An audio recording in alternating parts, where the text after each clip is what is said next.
Good morning and welcome to the Film Production podcast, where today we'll be talking about the theatre's relationship to film. My name's Bradley Rogers and I'll be hosting today. We're in Media City on Seven Brothers box on the docks, and I'm joined by Tom, Maisy and Ash, but I'll let you guys introduce yourselves, starting with Tom. Here we go. Hello, I'm Tom. I am a third year student at the University of Salford. I've actually just graduated, so I'm technically not a third year student anymore. Congrats. Thank you. And I've been studying film production for the last 3 years.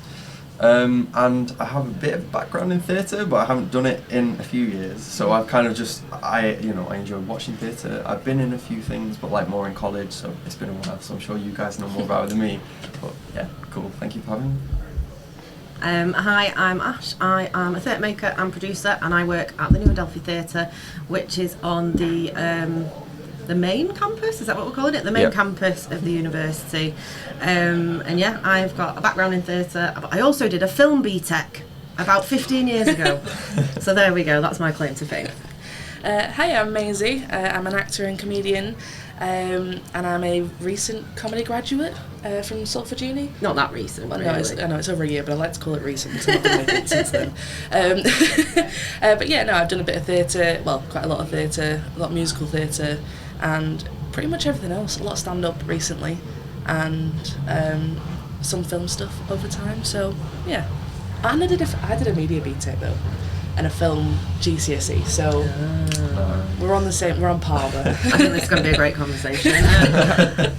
Thank you for having us. Yeah, no, thank you. Awesome. So the first kind of topic of conversation I've got regarding this is the theatre's relationship to film, like adaptations, stage adaptations, and I suppose film adaptations of theatre productions as well. So, I mean, one example I've got written down here is Cats. I think I had a little conversation beforehand about a controversial opinion within this group. Okay, let's get it out of the way because Cats is my favourite musical. I absolutely love it. Doesn't mean I love the film. No. Absolutely not. But Cats has always been, Cats is what got me into theatre. Same. Yeah, well, this is it because it's amazing, obviously. Yeah. It was one of 2 DVDs not even DVDs, videos that my great-grandma had. So she used to pick me up from school and stuff, and so I'd watch it religiously, every day after school. So that's where the love, happened. And obviously, it's just amazing. It is a brilliant musical, whether you like it or not. I think Maisy likes cats. I'm feeling, more of a dog person, ironically. I love it. And then the film just really upset me, to be honest, because it made a lot of people that thought it was bad really hate it. Yeah. And have a reason to dislike it, which, I mean, it's something we chatted a little bit about before. Is I really do think it was down. A lot of it was to casting. A lot of it was CGI. That was the issue there for me. But also, can we call it CGI? I don't think we can. It's nightmare fuel. That's what it is.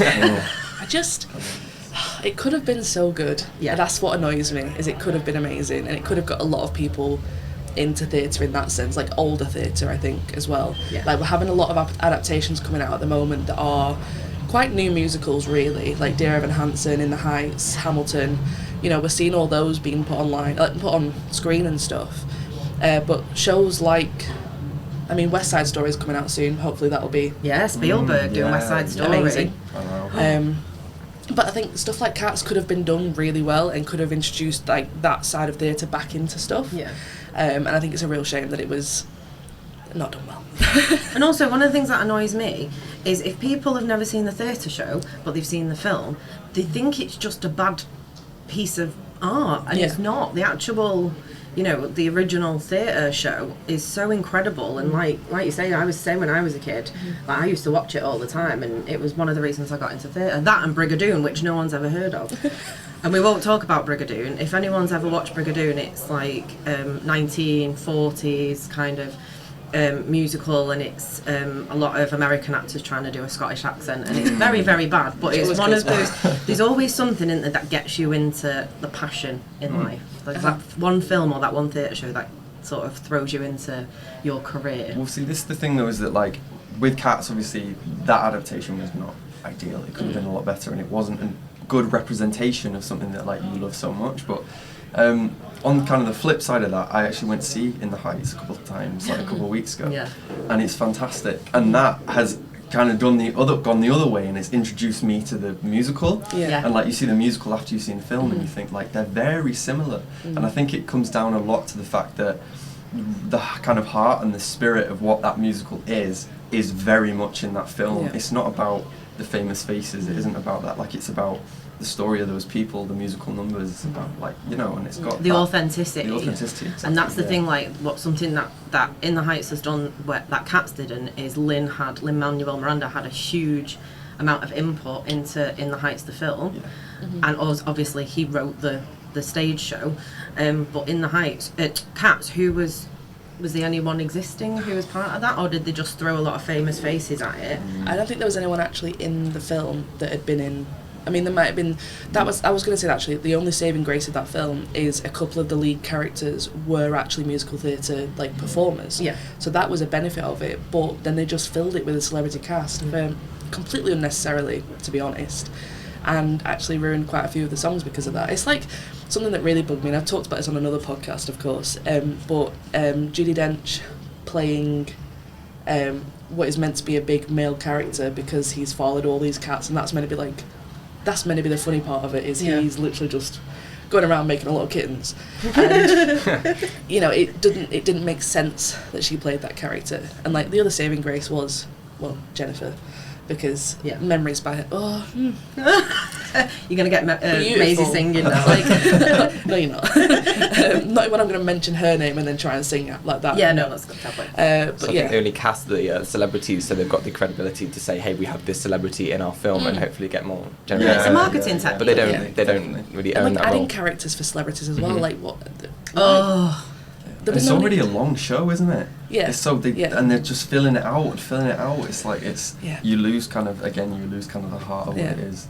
But I found Within the Heights, like, that's over 2 hours In the Heights, isn't it? Oh my god! And I've been listening to the soundtrack over and over again. It's so good, amazing. But I've listened to the original soundtrack now from the theatre show, and he had to cut loads of songs. And also, I'm not going to do any spoilers if people haven't seen it, but there's quite a pinnacle moment in the film that happens in a different way in the theatre show. So I'm thinking, if people did get a chance to see it when it was on stage, I wonder how they feel about the adaptations for film that they've had to do to sort of make it shorter, maybe to make it all fit together seamlessly for film. Well, it's interesting because watching it, so I don't know as much about theatre and musical theatre. I know more obviously because I've studied film for 3 years, and the thing that I do primarily is I write. I'm a screenwriter, so looking at the way that it's kind of structured as a film is very interesting to me, because I do think it works better as a show, just because of the way that it kind of ebbs and flows and the way that you kind of keep an audience engaged.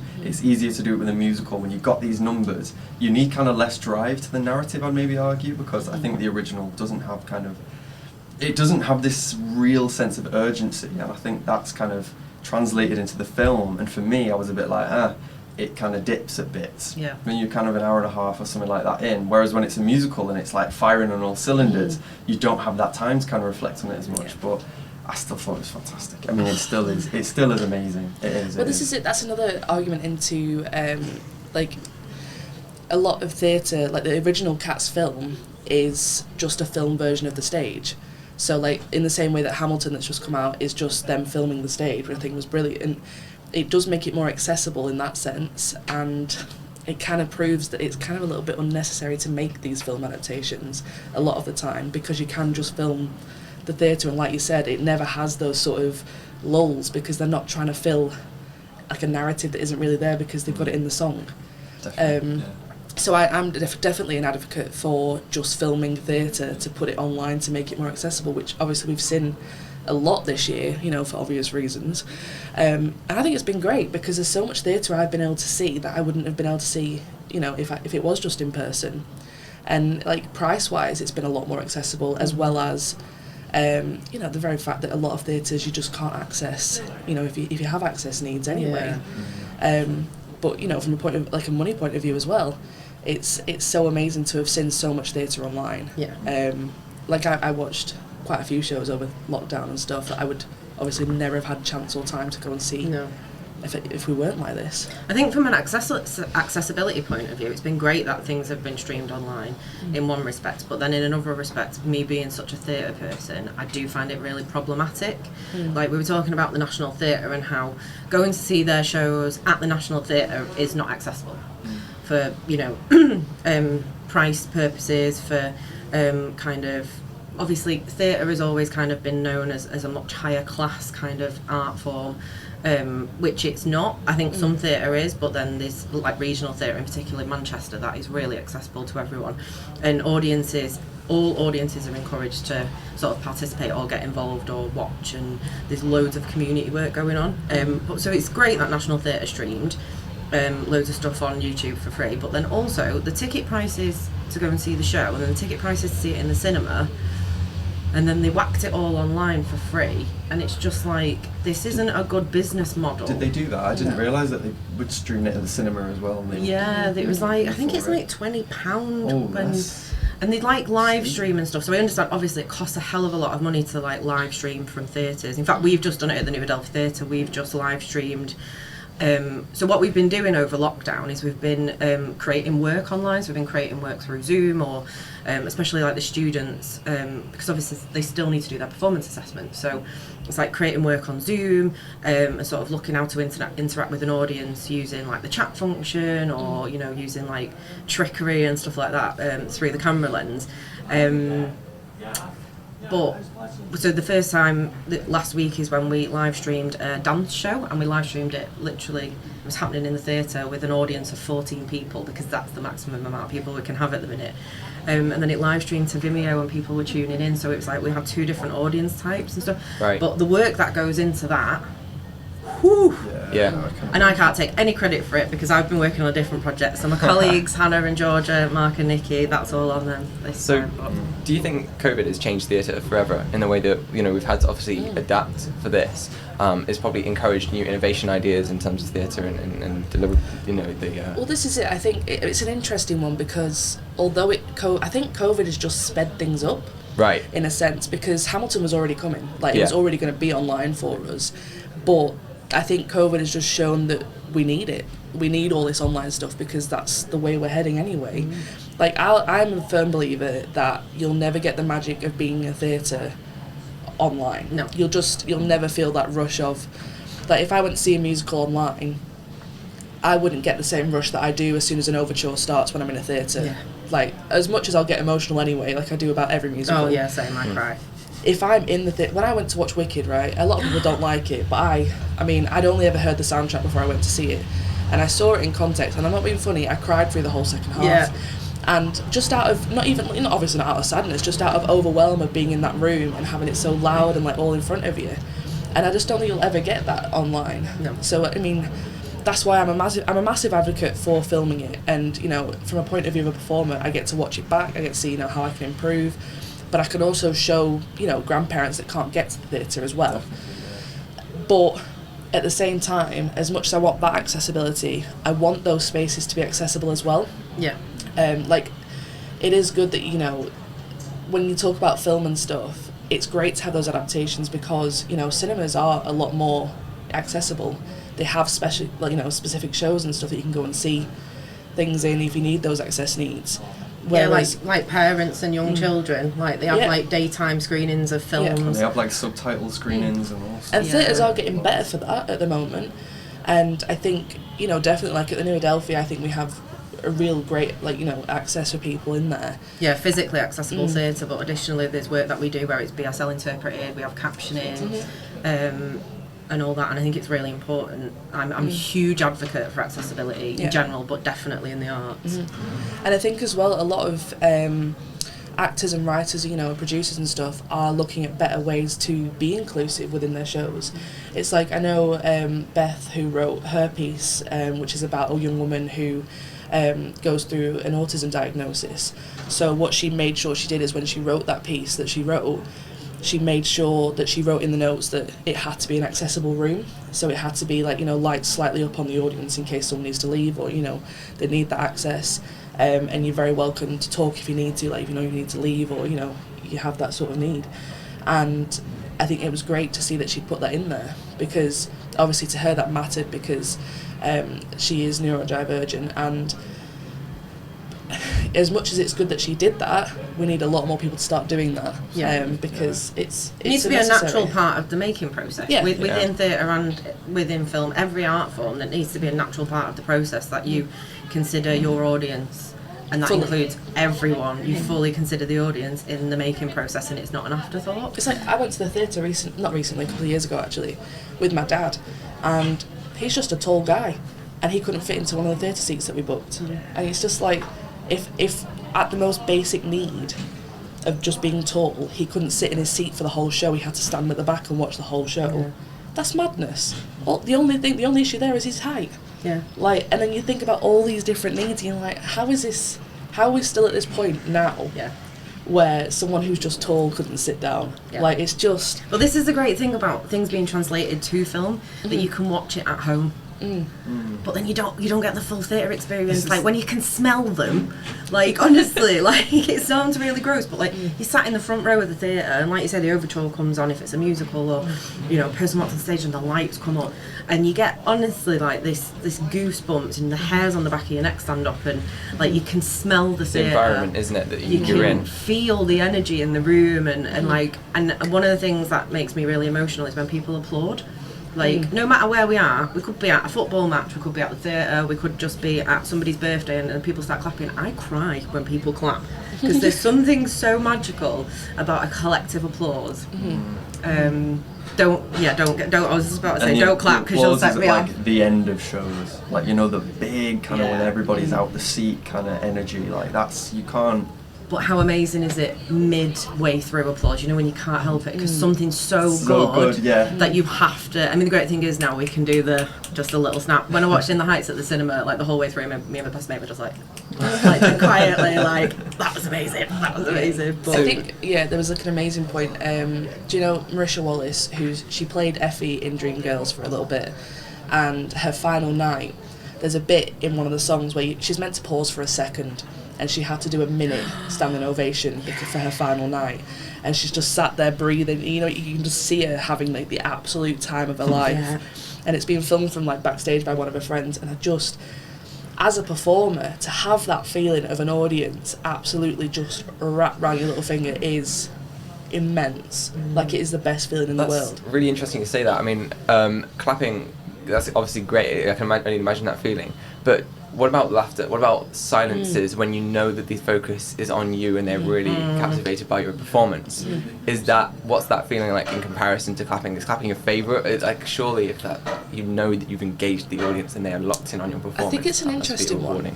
I do, because I mean, as a performer who's done a big mixture of like, drama and comedy and whatever, I think it's around the same feeling. It is. Like, there's a reason I haven't done much comedy over the last year, is because I need the audience to vibe off if I'm in that situation. If I can't do it over Zoom because, I can't see them, smiling or not smiling. And I need to know how they're feeling, if they're with me or not, because that always dictates a gig for me. If they're having a good time, I'm having a good time. Because that's what we make art for, right? Yeah, the audience. Absolutely. I've always said, as long as I'm making people smile, I don't care how I'm performing. I want... that's all I need. I need their happiness. So this is really interesting then, because that's what you go off as a performer, and I kind of want to bring film in a little bit into this, because obviously in film we've just got a lens to go off. Do you reckon that's maybe something that might, if a theatre actress or actor ever comes into film, is that something that might hinder their performance because they've not got that kind of confirmation? The crew's got to be absolutely silent, and I don't know Well, I mean, I've done a little bit of acting for film, and I've done like a couple years acting in theatre, and honestly for me, like, I prefer theatre. Really? Yeah, just purely because it isn't so much linked back to the audience kind of reception of the way that you perform, but for me, it's more the fact that in theatre you get the opportunity to tell one cohesive story and explore one character over the course of 2 hours, 2.5 hours, whereas in film, it's very much kind of bits and pieces. It's stop, start, stop, start, stop, start. And for an actor, it's very hard to kind of get in that mindset, whereas it's so easy to go from one scene to the next, to the next, to the next when you're in theatre. Because you go through the journey with the audience at the same time. And so then linking back to that and linking back to the audience, I feel like when you can kind of see them following you on that journey again, again, that just lends even more to like kind of the enjoyment of you as the performer, because you're experiencing that thing with all these people. And it's never the same twice. No. You can never perform it the same. I suppose that's part of the Ever. experience, then the unique performance. But if you watch a film again, I've seen this frame is just the same sounds, same everything. But depending on what mood you're in, you will see new things. Yeah. Which I really like about film. And I mean, it is still great to act within film and stuff like that, because, I mean, you mentioned before that, you know, the camera is right on you. If you're on stage, you know, they're quite far away, but you get to see every little micro expression on camera. And that's something you really have to think about. Is like, I went from doing theatre to some screen acting at one point, and you really have to tone yourself down. Was the director just saying tone it down, or is it just something you noticed They were pretty yourself? much just like, yeah, you're not on stage anymore. You don't have to project to the person at the back. We're right here. Like, you just literally have to like move your face slightly and we'll get what you're saying in this version. Which I mean, it's really hard to, but on that sort of point, the amount of actors you'll find that do screen that go back to theatre because they just love it. There's no money in theatre, but they just love it so much, and having that audience there, and, you know, having to do it every night in one take, that's basically what it is, isn't it? Because you don't get another chance to do it on stage. When you do it in film, you know, you can do 10 takes of the same thing to get it right, but you're in that moment on stage, and I think that is another thing to absolutely adore when you're there. Like, it has to go well. And I mean, I don't, and I do like it when it goes wrong, because... Oh, I love it when it goes wrong. I mean, I don't, obviously, but... Yeah, but to watch it, like, I went to watch a pantomime a few years ago, and I think it was the last show or something, and at one point the Ugly Stepsisters had to have like a 5-minute break on stage just because they were laughing at each other so much. And I absolutely love that. And, like, the last play I did just before, you know, everything happened, I was on stage for most of the play, and this guy got a word wrong, and the word mattered to what I said next, and I was like, didn't you mean this? And I love doing that because the audience know it's going wrong, and you know it's going wrong, and it's absolutely hilarious. And like, I had to come on stage when I made my entrance and just like bat him away sort of thing. And one night he overreacted a little bit to what I did and just absolutely decked it.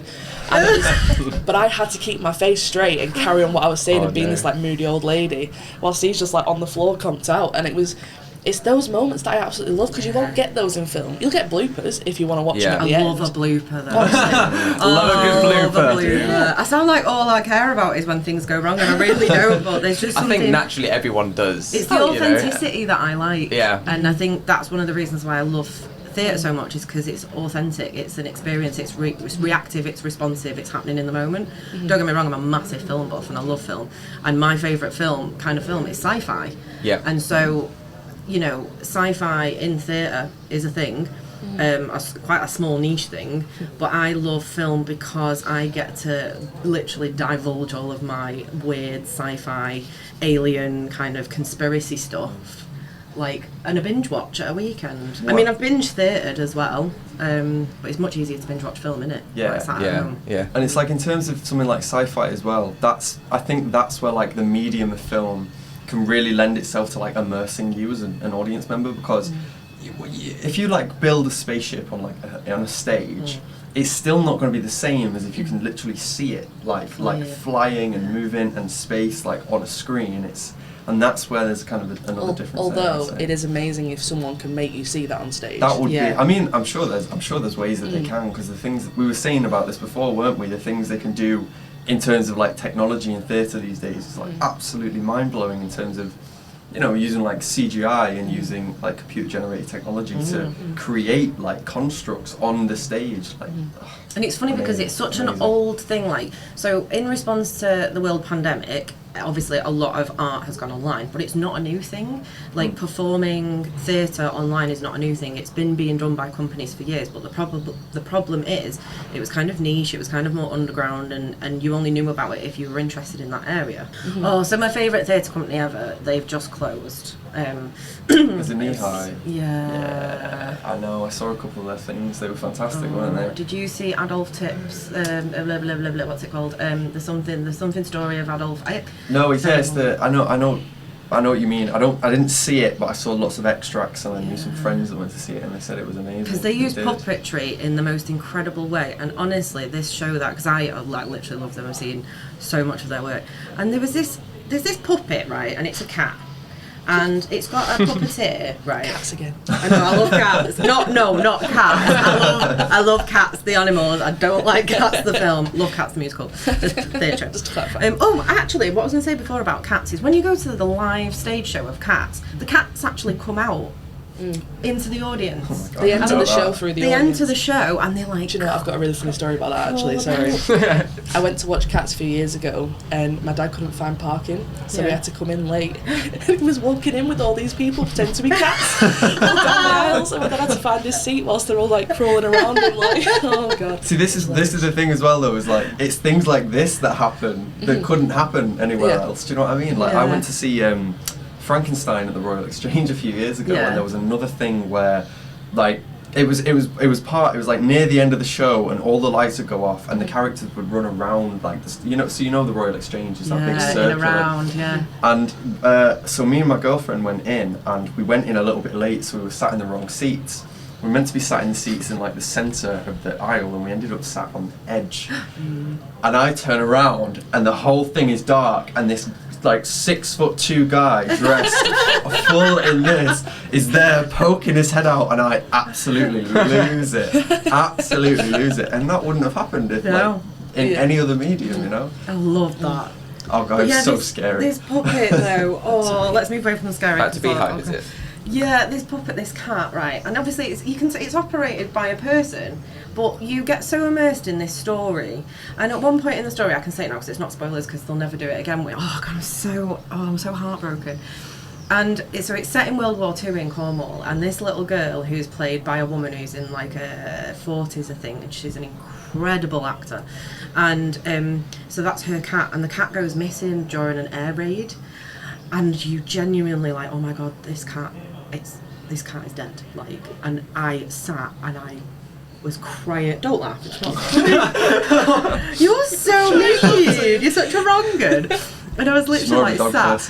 Bear in mind, like I was actually working at home at the time. I was working as an usher, and I just couldn't help it. I just sat and cried, and I was like, "Oh my god, this cat is dead."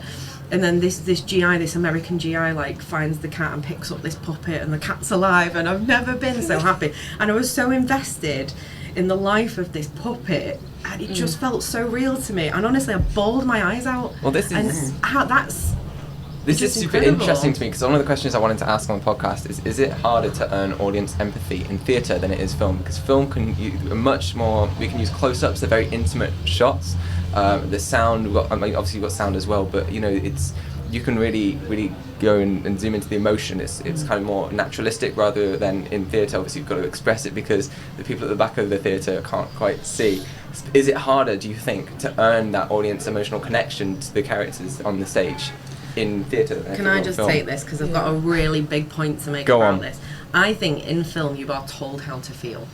You think? are told by the camera shots. You're told by the way it's been directed. I feel like film often spoon feeds. The music. Like you know it's a romantic scene. The mise en scène. You know, the mise en scène. Exactly. That's Play my that media sound level. effect. You know. Wait. Something magical is happening in this film right now. And I feel like it's just like theatre can really spoon feed and tell you how to feel at every point. And what I really like Film. about theatre, did I say theatre then? Yeah. Film makes you think. I've had far too much coffee today. No, theatre advocates here. Whereas theatre, it can be a much harder medium because you have the audience live there. You want them to feel a particular way, and I feel like you have to really work for empathy. And also, your audience have to be a massive part of the making process for your research and development. And it's not just about, because it's a lot of the time with theatre, it's not just passive viewing. It's either immersive or you have to engage in a different way, or there's wraparound activities and all that. Not saying that, I'm not putting film down at all, but No. yeah, it does. I do find that film tells you how to feel. Saved by the Bell. Yeah. What I was going to say on that point is it goes back to this one shot thing. If you're doing a film, you've got the opportunity to do. Wait, hold on a Oh second. my goodness. Someone really wants to take a doing break. a podcast here, guys. Right, sorry, what were you going to say then? No, it's fine. It's just, like I said before, if you're making a film, you have as many shots as you need to get that emotion right and to get the audiences, to feel that with you. and you know the music, the mise en scène, like there's all those things are specifically put there, and I don't think people take that into like consideration, that there is so much brainwashing in that film to make you feel that way, whereas in the theatre, musical theatre, kind of, you know, you have a song to get you into that emotional state, the music is there with it, like I know that music is making me feel that way, but you only have that one shot to make the audience feel that way with you, which I think, especially when they can't see your face that close up, is a talent. Like, I cry if someone else is crying. Yeah. But if I can't physically see that person crying, why are they making me emotional? Like, it has to be in the way they're doing it. One example I can think of that, and remember we've just finished our final film, and we had a child actor. And one of the scenes she had to cry. Oh god, a good child actor is. And oh my god, I'm jealous of my team because they each had something to hide behind. They had the monitor, they had the camera, boom pole, slate, whatever. They were downstairs. As director, I was up front and I had to be like, "You're doing a fantastic job, but just keep crying." And then Tom, I heard afterwards that Tom was in like tears. Everyone was in tears. Everybody was. Because we had to do it twice. There were two different crying scenes. Yeah, so we did it, and then we went, right, so we're going to do that once more. And everyone was like, oh my god. But seeing it in the edit, obviously it's not as, I don't watch that clip and I'm not like, you know. But it was the energy in the room. But it's the fact you could really feel it. And I think that's what the main difference is between theatre and you just hope that translates through the screen though. Because how you all felt in the room with that child crying. Like, there's a difference being there rather than seeing it. Well, safeguarding wise, you only had to ask a child to cry twice that day. But like child actors who perform on stage, like not just child actors, like it's exhausting, isn't it, doing live performance, because night after night after night, kind of channeling this raw emotion and trying to do it safely. And that's one of the things that I think theatre actually does better than film, in my experience, is safeguarding and understanding like the needs of performers. So there's a hell of a lot that's been put in place to sort of make sure performers are safe and within the rehearsal process. Whereas in film, maybe get a bit lost because there's so much going on. Yeah, in film, there's not like, I read an article recently about intimate scenes in film and how there isn't like this industry standard, this industry guideline on having intimacy coordinators on every set, and there's very unusual to me. It's such an important thing. So important. It's absolutely vital. Actually, I saw something. Sex Education that's just been on Netflix. Yeah. That's great. It's a brilliant show. It's very smart. It's very clever. It's very forward thinking, and I love it. And it said something in there about how they specifically hired someone, to coordinate the sex scenes and make sure everyone's okay in them. And I was like, wait, that's not standard. No, it's not standard. That's not a thing that isn't always in there. Like, how is that person not always having to be on set for stuff like that? Like, what? Yeah, and it just ridiculous. Is it blows like? My mind. Do you have to have one in theatre if you're having a kind of intimate? Well, it's not. I suppose not. I don't know. Is there some things that you need? Yeah, I think there's so obviously, there's the kind of a conception that in theatre you have like a director and a stage manager, but there's actually more kind of roles within theatre. So like obviously like you've got a producer, you have a dramaturg, depending on the level as well. Depending on the level, but even smaller kind of fringe grassroots theatre, you bring in facilitators. At least good theatre makers will bring in facilitators and sort of look at the ethics and safeguarding around particular things. And say, for example, like for example, I am currently devising a piece of work. I've not done performance for years because I went from studying theatre to working at the New Adelphi Theatre, and then kind of my kind of performance stuff kind of got sidelined, which is absolutely fine. You do an arts admin job or any kind of job, and your kind of passion gets put aside a little bit. But I'm creating a piece at the minute that is about, so I have a chronic health condition called fibromyalgia, and I'm creating a piece of work around living with an invisible disability, and I'm actually using sci-fi and space, so I'm going to try and recreate space in the space. And I've got some cool sort of ideas that I'm sort of doing. It's going to cost some money. I need to sort of look at how I'm going to finance this, and it's going to be sustainable, because obviously to make it magical and spacey and sci-fi, you kind of need a decent set designer and the mise en scène. But I forgot what I was going to say. What was the point? What was I talking about? Having someone there to safeguard and stuff. Oh yeah, so for example, I want to work with a healthcare professional, and because it is about health, and anything that touches on mental health. A lot of the times theatre will have, like on the back of a programme for theatre, will have helpline numbers and websites to visit. So if you've been affected by this theatre show, There's a fantastic, amazing, incredible artist called Nathaniel Hall, who has toured a show about the first time he had sex, he contracted HIV. He's just actually gone from, so he tours this theatre show, this one-man theatre show, and he's just recently been in Russell T Davis's It's a Sin. Oh, right. So obviously, again, that is exploring like HIV sort of more back in the day, and whereas Nathaniel's work, theatre work, looks at present day and his lived experiences. But they're really mindful with the TV show, because of Russell T Davis being so brilliant and such an advocate, and also with Nathaniel understanding the lived experience of it, that they're really mindful to make sure that there's resources, there's websites, there's phone numbers, they are directing people to charities that can help support them if they have an HIV diagnosis or if they've been affected by the work. And this is what I mean about theatre and kind of British drama. I think are dead good at that, and I think some of the Hollywood kind of blockbustery stuff, they kind of bypass that. They misrepresent things with mental health, like borderline personality disorder. I'm sorry, but the way that's represented in film, kind of split personality stuff, and it's like dramatised. They make it a gimmick most of the time. They make it a gimmick, and that's thank you very much. Thank you, Aaron. But that is like so harmful. Absolutely. For society, isn't it, to get a misrepresentation of a mental health issue or any kind of, and that's going to get me started I think on the very fact, if we start going on stuff like that, we have to look at how things are still cast awfully, in terms of how people are represented, just representation in general within film and within theatre, if we're honest. And it's again stuff that really needs to be looked into. But again, if we have to get onto that, that's a whole other you start looking at representation and who's within film, and then you look at who's writing stuff as well for those people that are represented in that way. Is it right for people to write and produce stuff that they have absolutely no experience in? I don't know how you do that with cats, but you crawl around a rehearsal room floor, you hang out with cats. But this is it, they had cats lessons, they had lessons on how to be a cat. Even they went to that extent of Taylor Swift had to go to lessons on how to act like a cat, and apparently she was great at it. What's with the hands? Can we talk about the hands? I can't. I'm going to be What honest, is I haven't that? really seen it. I didn't even... Have you not watched I didn't want to. No, don't do it to yourself, I honestly. No, but what I was, seriously on that topic, is what I was going to talk about is, I think I'm very fortunate in what I've done, is a lot of what I've done so far has been within education, in terms of theatre and performing and stuff. It's stuff like, I had a lot of support from tutors at a time when I was...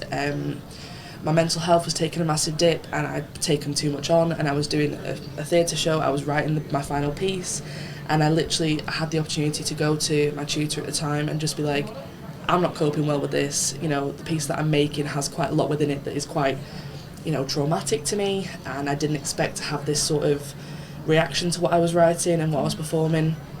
And she was instantly just like, we'll move it. We can move it back a week, we can give you that time and that space to sort of have more opportunity to think about it. And I think that's, that was absolutely amazing of her. And to have that support within the education setting, is fantastic. It's like when we went to Edinburgh, we had you there as sort of, our Edinburgh mum. Yeah, that's what they all called our me. momager. Momager was the momager. And if at any point, we needed to take a time out or anything, you'd be there, and we'd be, you'd allow us to do that. You could change it around for us if we needed that. Yeah, because we did. Was it 10 days?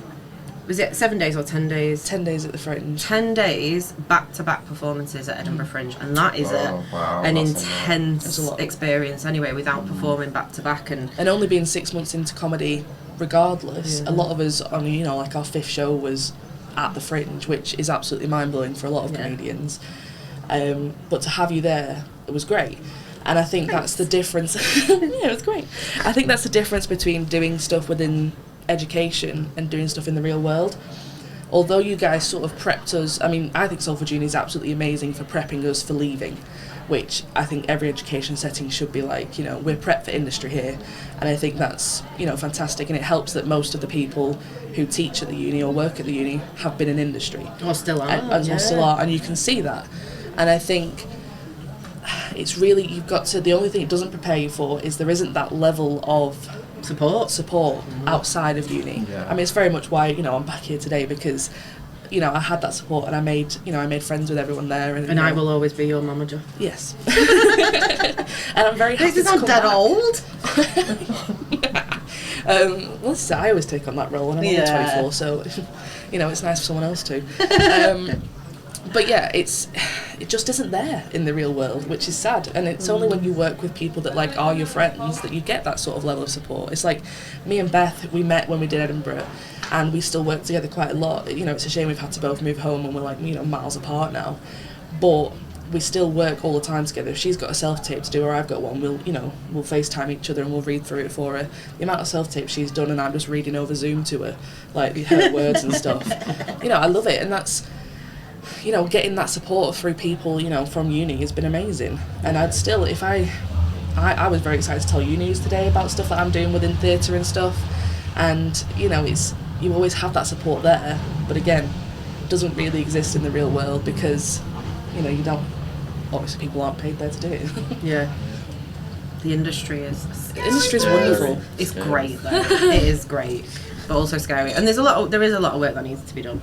But something that, I mean, it sounds dead cheesy, but I feel like the next generation of artists that are coming through are going to make them changes. I think this generation have a lot more emotional intelligence. They're a lot more, like, you guys are a lot more aware of the world compared to like when I was younger, where you just sort of blindly had to kind of follow. I mean, I didn't. I've always been a bit like, I don't agree with that. That's wrong.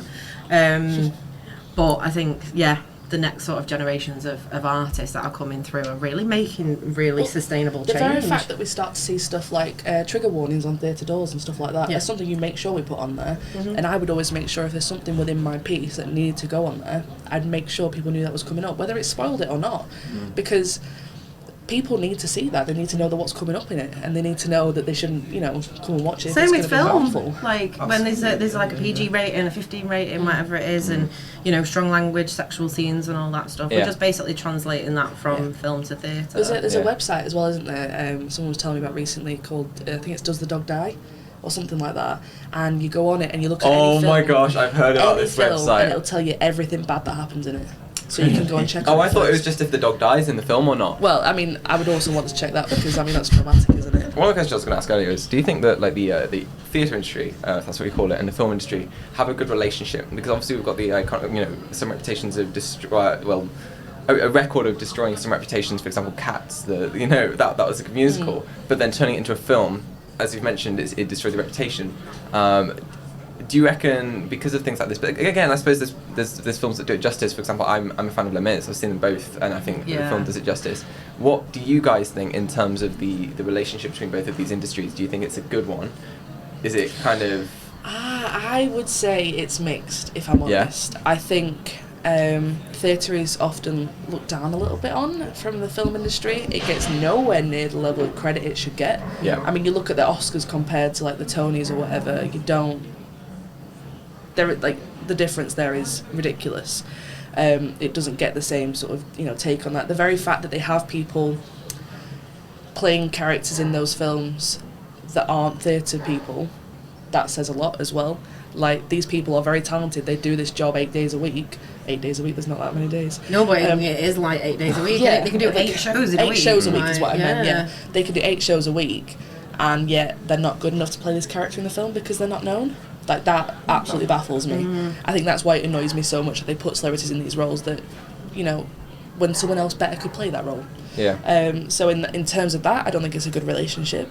In terms of how much money actors within film make compared to how much actors in theatre make, ridiculous.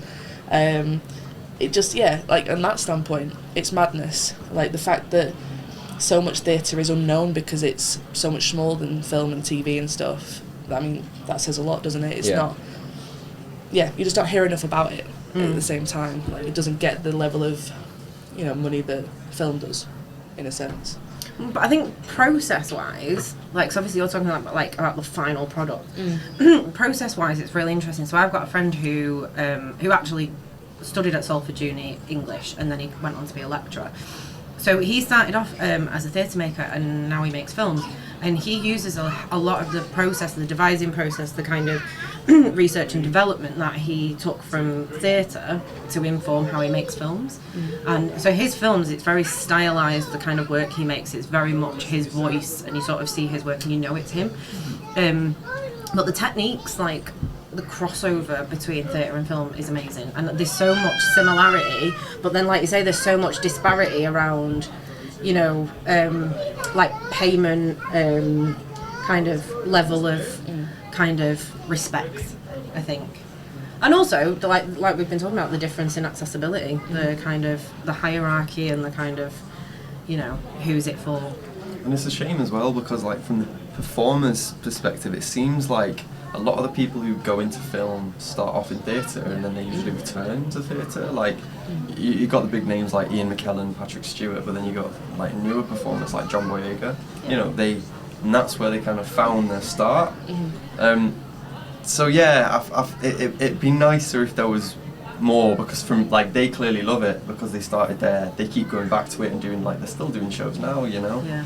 So you've such a passion for it, and it's funny because definitely. you're probably the same, Maisy, but and I think you did as well. Like, did you start off at like a youth theatre, doing kind of community theatre shows? Everything. So I started film studies, and then I did drama at college side by side. So I've done them both from the same level. Because the great thing about theatre is, so I was really shy, believe it or not, when I was younger, and I started going to a local community theatre, and I was with this youth theatre for like 8 years or something. And it helped me learn how to communicate, it's helped with my self-esteem and all that. So actually theatre is a fantastic tool to use to help people with self-esteem and confidence and just communication, like, because theatre is playing games, isn't it? Accessibility at that level, I mean, it's very varied. Like, my mum ran the youth theatre that I went to, so I kind of had access to it. Literally from like as I was born to now. And I mean, she doesn't run it anymore, but her sort of way of running it was everyone could come. Yeah. Like, whatever level you were, you know, however much you could pay, come along, because it's great for you to just get involved. Whereas you see at the moment so many like kids drama schools and stuff cost so much money to be a part of, and then you have to buy all the uniform, you have to buy the costumes, you have to go every Saturday, you have to be there from like, you know, 9 a.m. till 9, and it's so sad to see even at that level there's such a bias within it. And like that, I mean, that carries on until, I mean, forever really. You know, it's very much a hard industry to get into if you don't have some sort of like, you know, connection above you. It's about who you know. Yeah, who you know, not what you know. Which, I mean, I still believe, but I think even as this child agrees. Is this the kid from your film? Crying again. But yeah, even like, you know, when I tried to get into drama school, I was very much, I mean, I wasn't around people that I would get on with, if I was honest. Like, we went round the room at one point and they were like, oh, so how much dance experience do you have? And everyone else went round and it was like, oh, I've been dancing and doing ballet, tap and modern since I was 3. And I was like, oh, I've done a bit of street dance, like, at some point. And it was just, as we went round and everyone was saying this, I knew I was about to like get an absolute no. Because would you have wanted to go to a drama school? No, and I think on reflection, like, that's what I thought I had to do. And on reflection, I would have hated it. I would have absolutely hated it. Whereas now, you know, after going to Salford and stuff, I always say, as soon as I walked into the audition room at Salford, Wilkie was there and a couple of people from my course were there, and we literally, for the audition, we sat and had a laugh for 3 hours, and I was like, this is it, this is the place for me, because we were all just getting on, we were all cracking jokes, and I knew this is what it was going to be, like, obviously a little bit harder than just sitting and cracking jokes. Yeah, there's a lot of graft, didn't there? Yeah, but these were the people I wanted to be around, and you know, and like, Wilkie was just amazing. Wilkie is a legend. Yeah, it was, the best thing about it was there was meant to be 2 people auditioning, so it was like Wilkie did the audition and then someone else was meant to come in and like do a proper like face-to-face interview. And he walks out of the room and says, yeah, you guys just wait here and I'll go and get who's meant to be doing your audition. And he walked back in 30 seconds later and went, turns out it's me. Really? Absolutely, you know, and I sat there like, you know, reeling off everything I'd done, and he was like, well, I'm going to have a talk with myself and it's looking good, Maisy. I was like, great. The next day I had an unconditional, I was like, yes. But just Wilkie absolutely sold it to me, because he's just a wonderful person, and he's got a background in he's done adverts, TV. He was in like a kids' TV show years ago. He's like his kind of focus is comedy, and he's like an absolute legend, isn't he, in the kind of performance world. But this is the thing about Salford, the university and the place in general. Being from here, huge advocate, like Salford for life. But the Lowry, which is just behind us. So they've got a project called Stage Directions, and it is run by the engagement team, the learning and development team over at the Lowry. And basically they work with young people around Salford, and they teach them filmmaking, theatre, set design, tech theatre. They sort of give them this access to all of it, because you can make a film on your iPhone. Yeah.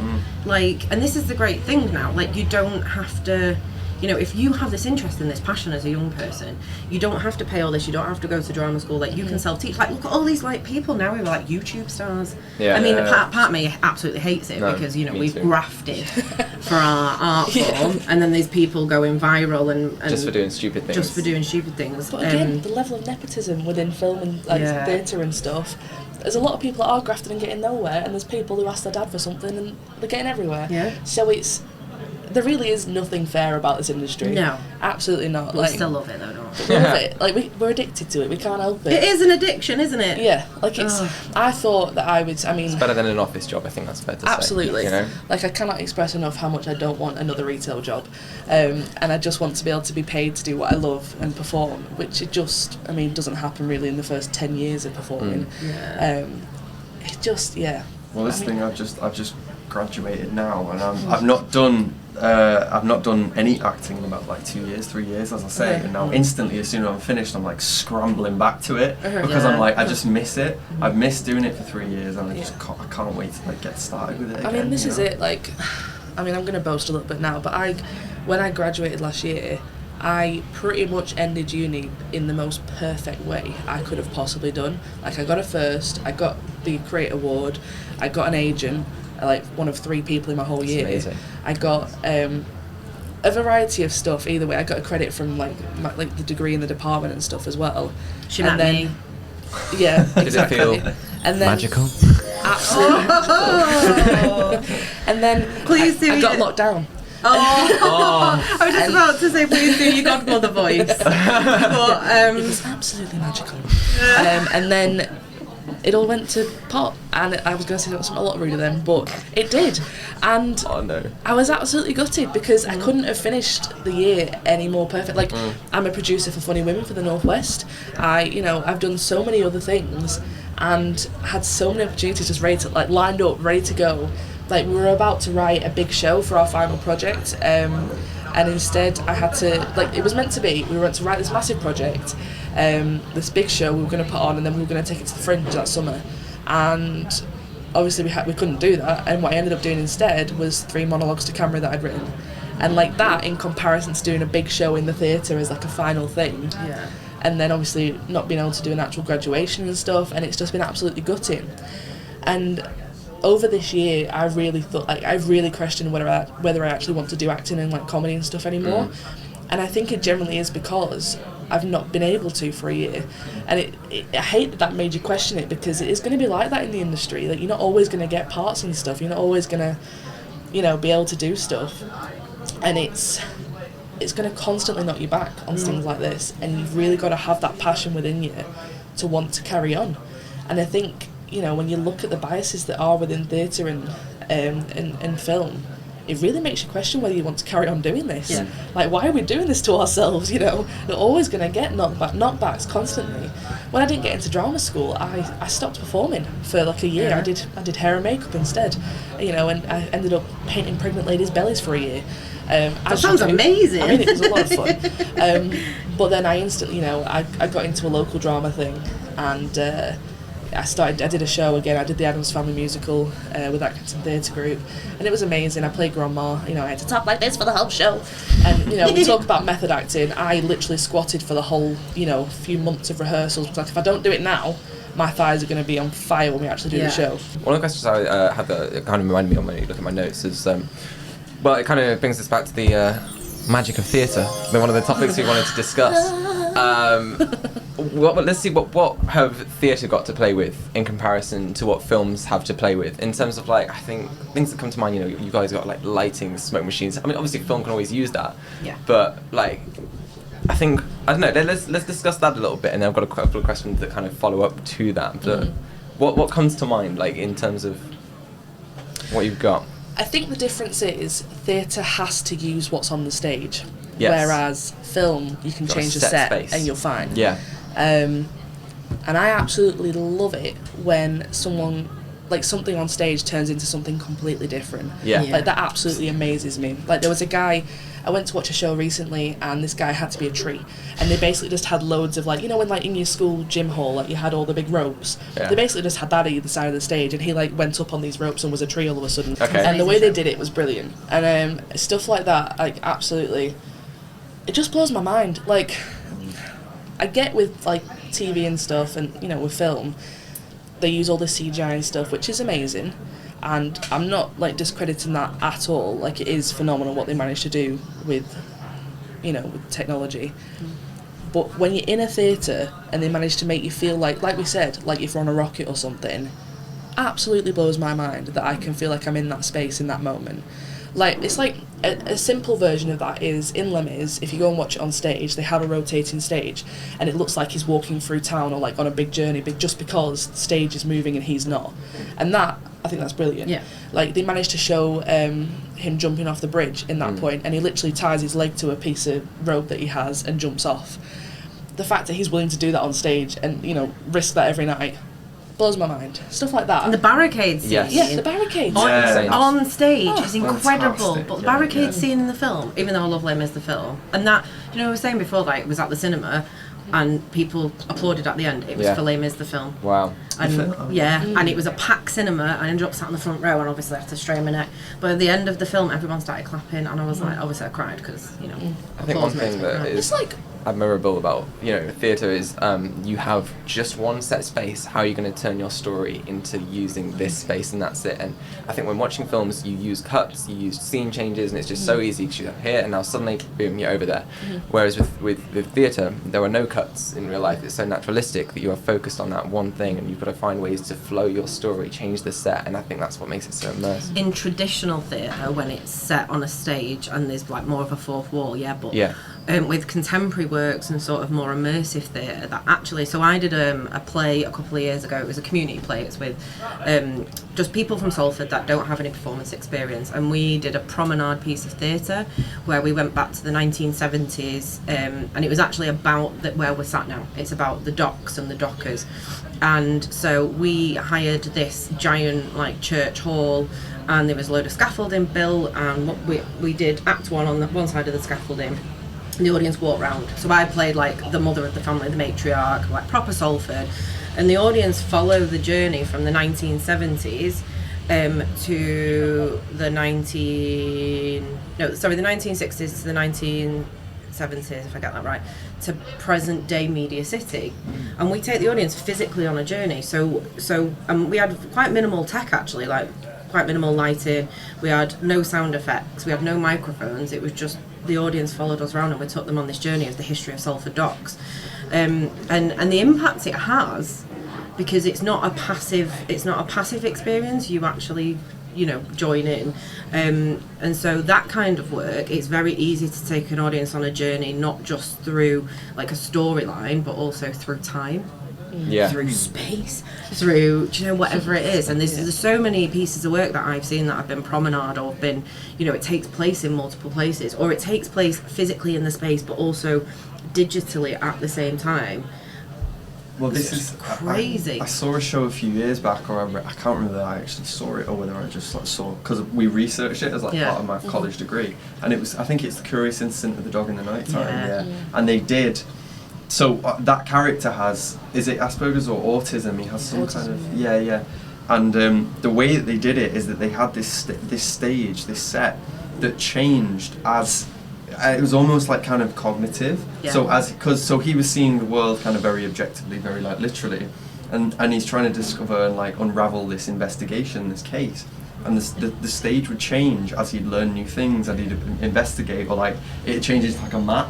and he'd like follow the map across, and that's, as you were saying, this kind of digital, you know, having this interactive thing, having this thing that you never know what it's going to be, and it was literally just a box.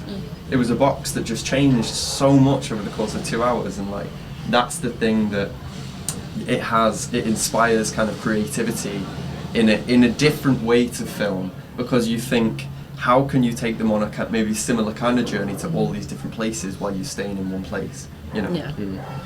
I think it's interesting as well when a film has a smaller budget, having to watch them get creative like you would in a theatre is, you know, brilliant. I mean, an example of, you know, theatre just using very minimal stuff is, I mean, I saw Rent last year from at Hope Mill, and it's set across a bar, 2 flats, you know, New York, a church, all this. Yeah, the street. Like the whole thing, they had like 2 tables and a chair, didn't they? Like for the whole thing, but you knew that they were in all of these places, which, I mean, that to me is absolutely brilliant that they can do that. And it's like the creativity of people around uni. Like, I mean, I'm guessing with you guys doing film and stuff, and with us having to make sketches and things, the fact that we've managed to use like the New Adelphi building and turn it into 50 different sets. Like, I'm pretty sure the offices upstairs have been, you know, a doctor's surgery, someone's office, you know, all these different things. That's what I mean. I think that's what's brilliant, is you get to see that creativity made within that. And it's such, I think that's sometimes better for smaller stuff, because you do have to get creative with it. Yeah, problem solving, I think, is amazing. Like, some of the stuff you can come up with. I mean, like, say if you're in the middle of, like, shooting a film and something's gone wrong, and you're just like, right, what do I have in my bag? I've got blue tack, a lolly stick, and a piece of string. How can we use those 3 items to make something look like it's flying? You're always singing on your feet film. Everything goes wrong all the That's time. very familiar. Like, I had to record something recently, and I had to play 4 different characters. It had to be quite distinctively different. Right. And literally all I did was, like, for one of them, I mean, I was an old lady, so I put on a pair of glasses, put my hair back. You've been typecast. Put a jumper on. Haven't you? Oh yeah. Well, I mean, I do it to myself. And then I was a middle-aged woman, so I put 2 little bits of like black on my nose, and it made my nose look like pointier and, you know, posher. You know, I do that with like quotation marks because. And then I put my hair in a different style, and I literally and then I was a young person, so I just changed my hairstyle again and took my jumper off, and I was a young person. And I think it kind of goes towards stuff like fringe theatre and touring theatre and stuff, is you have to have such an adaptable stage, because you don't know where you're going to be performing it next and how much you can actually transport. And like, you see people transporting whole sets in like little suitcases and stuff, don't you? Drag queens, perfect example of taking their entire performance on their back on a lot suitcase. as well. Quick changes. They transport you. Like, I'm a huge fan of drag and cabaret, but they like transport you to new places through the music, through the dialogue, through the changes, like quick wig changes and all that. Like, it's absolutely brilliant. Like, I love. Again, when you're doing that with with film and stuff, you have so much opportunity to change the makeup and stuff, and like, you know, spend 8 hours in makeup doing. you can stop recording. Yeah. Like, I did love that when I did a B-Tech millions of years ago. That was a really great thing. Like, you can stop recording and rethink something, reshoot something. Like, obviously there's the process within live performance that you can, you know, work on it and stuff, and maybe put it out there, do a bit of a kind of an audience test and sort of do some previews or whatever, and then you can like tighten it up and stuff. But I am very envious of recorded media, because I make a lot of mistakes. I quite like that you kind of choose it and then you roll with it though. Yeah. That's really interesting. You have to me. really commit. Yeah, because sometimes it's like, I know from our experience, we'll do like 10 takes and you don't need to do 10 takes and 1 more for safety. Yeah, exactly. And, And now 9 times out of 10, don't you use the first take? Yeah. Do you know why? Exactly. Because you got an authentic reaction. The first time you do it, it's so fresh, and that's one thing that I really struggle with whenever I've done any kind of filmed media.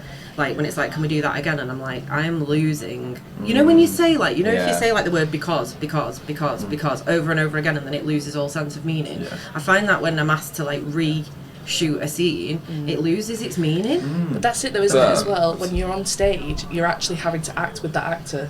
When you're doing a film, you're not necessarily having to act with someone. Yeah. Like, you're just having to say the camera. lines to like someone saying the words. Ping Like, pong back to ball or As well, I think, I don't know how fair this is to say, because I've got less experience in theatre than film, but I think with film there are things that are more like there are things that more things that can go wrong. For example, someone forgetting to take the lens cap off. No, I'm just kidding. Like, but losing focus, which is why you need to, you know, take a reshoot. Whereas, you know, if you've got an audience, people aren't going to be, hang on, guys, can you do that scene again? I wasn't looking. I didn't have my glasses. So, you know, I get very technical with theatre though. You know, we're talking about like the technicalities of like changing set and lights and sound, music, all that stuff. It's, there's still a lot that can go wrong in that space. 100%. Oh, one of the funniest things, it was actually it was actually a piece of work. So, Almost Famous Musical Theatre Society. Yeah. So we did a show a couple of years ago and I was stage managing on it.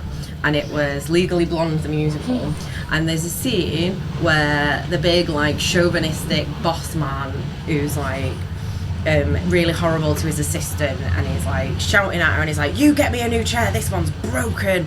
Like, and he's, like, going mad about this chair for ages. And then in real life, the chair that we were using on stage broke. And he, like, and it was, like, a big old, like, Chesterfield, like, tall leather chair, and one of the back legs fell off. And he, like, went flying back, like, literally on the line where he says, get me a new chair because this one's broke. And it was one of the most, I mean, as stage manager, I was like, no! But as, like, a person who just really enjoys stuff that go wrong, I was like, that was the most classic moment. Do you know what absolutely, though, is brilliant as well on the same theme, is when stuff is specifically written to look like it's going wrong. The play that goes wrong. That's something I want to like watch. That. Absolutely genius when they can do that. It's like I went to watch the Drunk Shakespeare. If you've ever seen that, it's absolutely brilliant.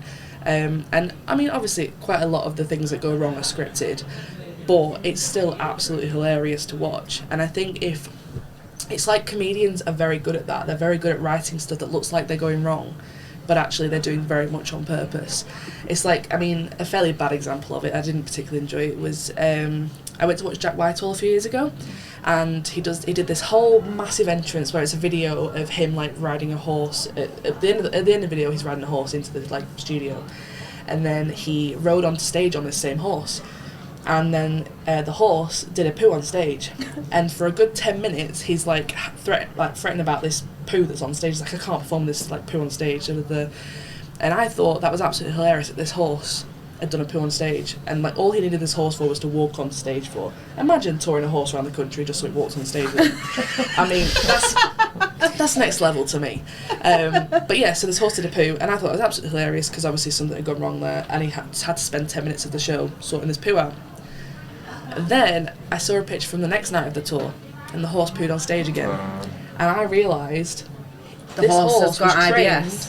This horse was trained to poo on stage every night so that he could spend 10 minutes faffing about a poo on stage, because in the end of the day, poo jokes are the funniest. Did that ruin it? Was that the opener? Was that like the opening? That was his opening thing. Was 10 yeah, minutes of fussing about this poo on stage. So, genius. Because how much money does that cost? I know, but for that one gag.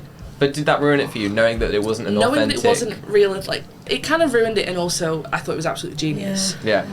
But it kind of annoyed me finding out that it just happened every night and it was scripted. How much like, money do these people who trains a horse to poo on stage? Like, I mean, it blows my mind. I wonder how we pitched that. Like, we really need this someone probably horse. pitched it to him. Which, again, I mean, blows my mind that a lot of comedians don't actually write their own material. I mean, how can I never get to that point? That's crazy. But yeah, no, it just that sort of like shows the lengths that people go to make it look like stuff's going wrong, but it isn't actually, because that, again, bloopers and stuff like that are the best thing about a lot of stuff we watch. I do think we have a few more minutes, but there's one question I did want to ask before we do wrap it up, and that's like, what advice would you give to film students? Or I think was it? Hang on, I've got it down. Theatre noobs. Advice for film students who've never been to theatre. What would you recommend in terms of, like, would you recommend they go to an independent production in theatre, or maybe for the first time go for somewhere bigger, somewhere more established? And my biggest recommendation is don't take anything to the theatre that's loud, what you're going to eat. Yeah. No, I think what I would suggest is, I mean, a mixture, really. It's amazing to go and see massive productions that have all the money chucked at them in, like, the big theatre and stuff like that. But the amount of underrepresented theatre stuff that is out there that you should go and watch is amazing. It's like stuff within uni. If you, I mean, obviously not quite at the moment, but if you have the opportunity to go to stuff that's being advertised by students that's, you know, then performing at the New Adelphi Theatre. At the New Adelphi Theatre. Or even here at, you know, at Media City. Yeah, the DPL. In the DPL, because I mean, that's where I did the play last year with Almost Famous. and a lot of the comedy side stuff's put on here and stuff as well. I'd highly recommend you get to it because, I mean, they're absolutely brilliant. They really are. Like there's a good mixture within there as to what's going on, but you'll always be able to find something that's great to go and watch. I mean, the amount of stuff I saw when I was an usher at the New Adelphi. At the New Adelphi Theatre. At the New Adelphi Theatre, in the studio and in the main theatre, it's immense. I got to see a lot of, like, the alumni we have from this uni is insane. Yeah. I'm not just talking about myself there. And me. Yeah. But stuff like, so much stuff is put on Suspiciously cheap comedy, Kerry Pritchard McLean. I mean, you see massive comedians for £3. Like, why wouldn't you get down there? Absolutely. I mean, and you never know who you're going to watch either. You never know who you're going to see in 10 years' time on TV. Yeah. That you happen across. I saw her in 10 years ago. Yeah, exactly. Yeah. I fully believe that so many people from this unit you're going to see on TV in a few years' time. Yeah. In big theatres and stuff. And so now's the time to go and see them when they're starting out. So you say you recommend go independent places like New Adelphi and DPL? Yeah, kind of Almost regional famous, go stuff. there, not. So the media and performance course on the New Adelphi campus there's a lot of crossover between what we do over there and what you guys do. So you can meet so many people that have the same skills as you or the same interests as you, but also completely different. So the great thing about the media and performance course is because it is split between media and performance, that they know a lot about theatre and they get involved with a lot at the New Adelphi Theatre and like some of the theatres in Manchester. So I'd highly recommend going in, like particularly like this summer. So Manchester International Festival is a huge, obviously, interdisciplinary festival, and they've got a young people scheme on at the minute, and I think it's under 26. It's quite frustrating. They always say like young people are the emerging artists, but actually I still class myself as an emerging artist. I'm 33, so it's by the by. Anyway, that's a whole other conversation. But yeah, so they're doing like discounted tickets and stuff for MIF. So there's obviously film, theatre, music, and all sorts. But it's the same with Home Theatre in Manchester. Like they've got a fantastic cinema. Yeah. And a programme of cinema, but also work and some of the smaller studio stuff. And like you say, there's a scratch night that we did, where we were doing R&D for a film, but we used the scratch night in the theatre. So I definitely recommend getting into Manchester International Festival, Home Theatre, Contact Theatre, Royal Exchange, obviously the New Adelphi Theatre. Follow us on, I was talking about social media being toxic, but if you follow the New Adelphi Theatre on Twitter, Instagram and Facebook, I always share upcoming shows and opportunities. And the thing is about Manchester and Great Manchester as an arts community, everything is so interdisciplinary that it's not black and white. It's not you do film, you do theatre, you do music, you do dance. It is such a crossover, and there's so many artists and producers and directors and that are calling out for people with a broader skill set. And so I think Manchester's actually on that as well. I would absolutely say, I know that it's annoying to get so many emails whilst you're at uni, right? But the opportunities I've got by just randomly replying to those emails is insane. Like Harry Hosker. Harry Hosker is a friend of mine. Yeah, and I would recommend, like, I've always been. Yeah, that guy's replied to Harry Hosker. No, honestly, get on to the opportunities putting out there. Like, I have a couple of friends who are like runners on the circle because of that, and like I presented a couple of shows for people that were doing their final piece here. That's awesome. And it's such good stuff to put on your CV that you've done all these things and like put on your show reel and stuff like that. Like, so many opportunities on there, and just have a gander at them because they're sending them out for a reason.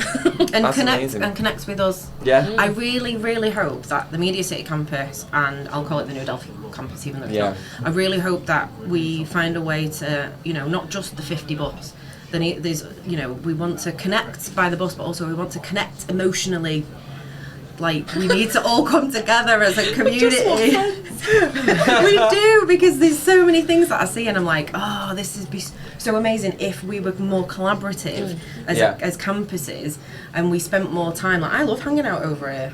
Like, it's great. Well, hopefully this podcast is the first step of many to unite the film production course in the theatre. Let's unite. We are the beginning. Avengers assemble. Of a flourishing relationship between MC UK and NAT. Yep, awesome. Heard it here first. Can we play the magical sound effect for that? There you go. Absolutely magical. Well, on that hopeful wish and dream, I think it's time we're going to have to end the podcast because Arif's looking at me with the... That is cool. Wrap it So, up. yeah, we'll conclude today's podcast, but thank you all for coming on. It's been a pleasure talking to you all. And yeah, no, thank you again for Seven Brothers for the box on the docks and letting us have this little space to talk to you guys. But thank you so much. Thank you. Thank you. See you next week, is it? Yeah. It is. Are we going to clap? Yes. Clap. Just encore. It's been Cheers, guys. brilliant.